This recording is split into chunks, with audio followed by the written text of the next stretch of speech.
আচ্ছা, কল্পনা করুন তো, আকাশের বুক চিরে ধেয়ে আসছে 500টি ব্যালিস্টিক মিসাইল।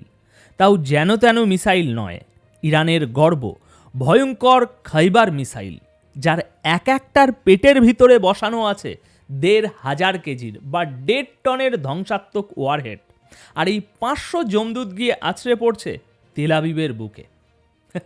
অসম্ভব কথাবার্তা মনে হচ্ছে, তাই না? মোটেও না ভাই। আজ 12ই জানুয়ারি 2026 খোদ ইসরায়েলি ইন্টেলিজেন্সের ভেতর থেকে এই খবর লিক হয়েছে। খবরটা সাধারণ কেউ দেয়নি, দিয়েছে আইডিএফেরই এক সাবেক অফিসার, নাম এলি এফরিয়াত। তার দাবি, ইরান আর ওয়ার্নিং দেবে না, এবার সোজা অ্যাকশন। আমেরিকার একটা ভুল পদক্ষেপ আর সাথে সাথে ইসরায়েলের আকাশে দেখা যাবে এই 500 মিসাইলের মৃত্যু মিছিল। সম্মানিত দর্শকবৃন্দ, পরিস্থিতি এখন আর উত্তপ্ত নেই, পরিস্থিতি এখন লাভা হয়ে ফুটছে। আজ আমরা এই বিষয়েই আলোচনা করব, যা এই মুহূর্তে হোয়াইট হাউস আর তেল আবিবের ঘুম হারাম করে দিয়েছে। একটু গুছিয়ে বসুন, কারণ আগামী 10 মিনিট আমি যা বলতে যাচ্ছি তা শোনার পর আপনার উত্তেজনা সপ্তম আকাশে উঠে যাবে। দেখুন, ইসরায়েল কিন্তু এমনি এমনি বাংকার বানাচ্ছে না। এলি এফরিয়াত, যিনি আইডিএফেরই সাবেক এক অফিসার, তিনি যখন সোশ্যাল মিডিয়ায় এই 500 খাইবার মিসাইলের তথ্য ফাঁস করলেন, তখন গোটা মিডল ইস্টে রীতিমতো হইচই পড়ে গেছে। কিন্তু এই খাইবার মিসাইল জিনিসটা আসলে কি?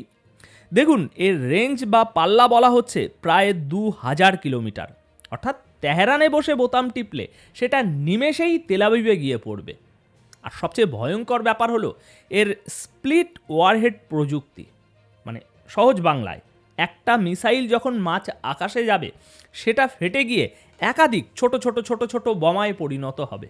একে বলে ক্লাস্টার অ্যাটাক। মানে একটা মিসাইলই একাই একটা পুরো এলাকা বা পাড়া ধ্বংস করতে সক্ষম। আর ইরান এরকম 500টা মিসাইল একেবারে তাক করে বসে আছে, সেগুলো ফায়ার হলে নেক্সট 500। সুতরাং ইসরায়েলের বর্তমান অবস্থাটা একটু ভাবুন। শহরগুলোতে হাই অ্যালার্ট, রিপোর্ট দেখে নিন, এখানে চলছে। ইসরায়েলের শহরগুলোতে হাই অ্যালার্ট, মানুষ আতঙ্কে আছে। আইডিএফ বা ইসরায়েলি সেনার চিফরা এখন আর ঘুমাচ্ছেন না, তাদের চোখ শুধুই র্যাডারের স্ক্রিনে, কখন ওই লাল বাতিটা জ্বলে উঠবে। আচ্ছা, এবার আসি ওয়াশিংটনের দিকে। ডোনাল্ড ট্রাম্পের টেবিলে এখন কি চলছে? দর্শক, পেন্টাগনের জেনারেলরা ট্রাম্পকে গতকাল রাতেই একটা সিক্রেট ব্রিফিং দিয়েছেন। সেখানে ইরানের উপরে হামলার বিভিন্ন অপশান বা ছক কষে দেওয়া হয়েছে। ট্রাম্প নিজেও সোশ্যাল মিডিয়ায় ইরানের সরকার বিরোধী আন্দোলনকারীদের উস্কানি দিচ্ছেন, বলছেন আমেরিকা তোমাদের পাশে আছে। কিন্তু দর্শক, এখানেই গল্পের আসল টুইস্ট। আমেরিকারই দুইজন ঝানু বা সিনিয়র সেনেটর ট্রাম্পকে একটা কড়া বার্তা দিয়েছেন। তারা বলছেন, মিস্টার প্রেসিডেন্ট, মৌচাকে ঢিল মারবেন না। কেন? কারণটা খুব ইন্টারেস্টিং। ইরানে গত 2 সপ্তাহ ধরে সরকার বিরোধী আন্দোলন চলছে। 538 জনের বেশি মানুষ মারা গেছে, 10,000-এরও বেশি মানুষ জেলে গেছে।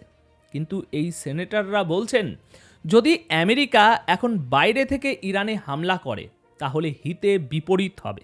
এটাকে বলে rally round the flag effect.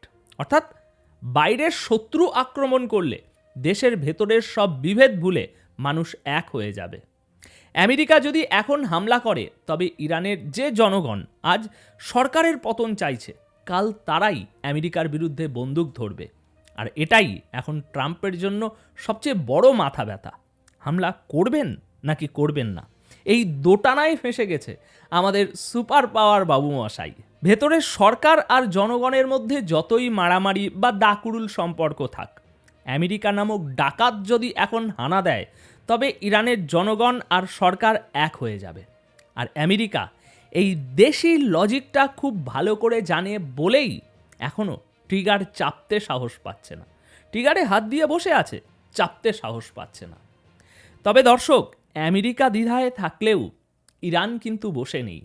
ইরানের অ্যাসেম্বলি অফ এক্সপার্টস, তার সদস্য আয়াতুল্লাহ মোহসেন আরাকি একটা কথা বলেছেন, যা শোনার পর পশ্চিমাদের গায়ের লোম দাঁড়িয়ে গেছে।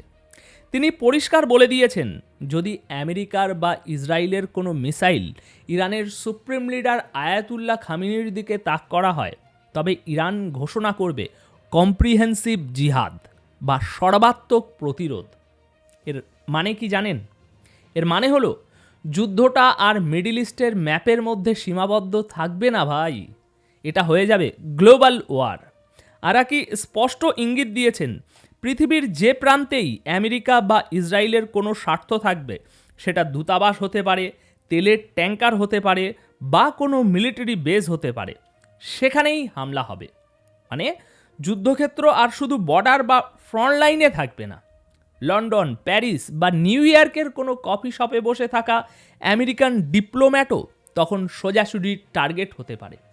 এটাকে বলা হচ্ছে গ্লোবাল কেওয়াস বা বিশ্বব্যাপী অরাজকতা তৈরির হুমকি। ইরান বুঝিয়ে দিচ্ছে, আমরা যদি ডুবি তবে তোমাদের নিয়েই ডুবব। সুতরাং দর্শক, এখন এই পর্যায়ে এসে, ভিডিওর এই পর্যায়ে এসে একটা কথা পরিষ্কার, আমরা এখন বারুদের স্তূপের উপরে সত্যিই বসে আছি। আর মজার ব্যাপার কি জানেন? প্রত্যেকের হাতে একটা করে দেশলাই। ইসরায়েল ও ইরানের মানুষ আতঙ্কে আছে। আমেরিকার সিনেটে তর্ক চলছে, ওদিকে ইরানের মিসাইল লঞ্চ প্যাডে কাউন্টডাউন শুরু হয়ে গেছে। পরিস্থিতি এমন একটা পর্যায়ে পৌঁছে যাচ্ছে যে একটা ছোট্ট স্ফুলিঙ্গ, একটা ভুল গোয়েন্দা তথ্য বা একটা ড্রোন হামলা পুরো পৃথিবীকে তৃতীয় বিশ্বযুদ্ধের দিকে ঠেলে দিতে পারে। এখন সবশেষে আমি আপনাদের একটা প্রেডিকশান দিয়ে যাচ্ছি, মিলিয়ে নেবেন পরে। আগামী কয়েকদিনের মধ্যে আমেরিকা সরাসরি ইরানে কোনো বড় হামলা চালাবে না, অন্তত আমি যতটুকু বুঝছি। এক্ষুনি করবেন না, 2-4 দিন 5 দিনের মধ্যে করবেন না। কেন জানেন? কারণ ট্রাম্প ব্যবসায়ী মানুষ, তিনি ভালো করেই জানেন ইরানে হামলা করা মানেই হরমুজ প্রণালী বন্ধ হয়ে যাওয়া, আর সেটা হলে তেলের দাম ব্যারেল প্রতি $200 ছাড়িয়ে যাবে, যা আমেরিকার অর্থনীতিকে ধসিয়ে দেবে। তাই ট্রাম্প অন্তত এক্ষুনি যুদ্ধ করবেন না। তিনি কি করবেন? সাইকোলজিক্যাল গেম বা স্নায়ু যুদ্ধ। কিন্তু সাবধান, ইসরায়েল কিন্তু আমেরিকার কথা সবসময় শোনে না। যদি নেতানিয়াহু নিজের গদি বাঁচাতে এককভাবে কোনো ভুল করে বসেন, তবে ওই 500 খাইবার মিসাইল ইতিহাসের গতিপথ বদলে দেবে। দেখুন, বিশ্ব রাজনীতি কখনো আবেগে চলে না, চলে হিসাব নিকাশে। আজ যারা যুদ্ধের ঢোল পেটাচ্ছে, তারাই ভেতরে ভেতরে সবচেয়ে বেশি ভয় পাচ্ছে। ইতিহাস আমাদের বারবার শিখিয়েছে, যুদ্ধ শুরু হয় সাহস দিয়ে, কিন্তু শেষ হয় অর্থনীতি দিয়ে। আমি তাই কনফিডেন্সের সাথে বলছি, আমেরিকা এই মুহূর্তে, অন্ততপক্ষে এই মুহূর্তে সরাসরি যুদ্ধে যাবে না, একটু অপেক্ষা করবে, তেলটাকে আগে ঠিকমতো বাগিয়ে নেবে। কারণ তেল, বাজার, ডলার, এই 3টে জিনিস ট্রাম্পের কাছে যে কোনো মিসাইলের চেয়েও শক্তিশালী। কিন্তু সবচেয়ে বড় অনিশ্চয়তা এখানেই, যুদ্ধ অনেক সময় সুপার পাওয়াররা শুরু করে না, শুরু করে এমন কেউ যার পিঠ দেয়ালে ঠেকে গেছে। নেতানিয়াহু যদি নিজের রাজনৈতিক অস্তিত্ব বাঁচাতে একটা ভুল চাল দেন, তাহলে ইতিহাসের বইতে লেখা থাকবে যে এখান থেকেই সব কিছু বদলে গিয়েছিল। দর্শক, আমি চেষ্টা করি ভয় দেখাতে না, আমি চেষ্টা করি বাস্তবতা দেখাতে। কারণ বিশ্লেষণ মানে শুধু তথ্য জোগাড় করা না, বিশ্লেষণ মানে আগামী দিনের কি হতে যাচ্ছে সেই ছায়া আজকে দেখা। এখন বলুন, আপনার কি মনে হয় এই খেলায় শেষ পর্যন্ত কে ভুল করবে? আপনার কি মনে হয় আমেরিকা কি ইরানের পাতা ফাঁদে পা দেবে, নাকি ইসরায়েল একাই হামলা করে বসবে? কমেন্ট করে আপনার মতামত জানান। দেখা হবে পরের প্রতিবেদনে। ততক্ষণ পর্যন্ত চোখ কান খোলা রাখুন, কারণ পৃথিবী পাল্টাচ্ছে প্রতি মুহূর্তে। ধন্যবাদ আপনাদের সকলকে।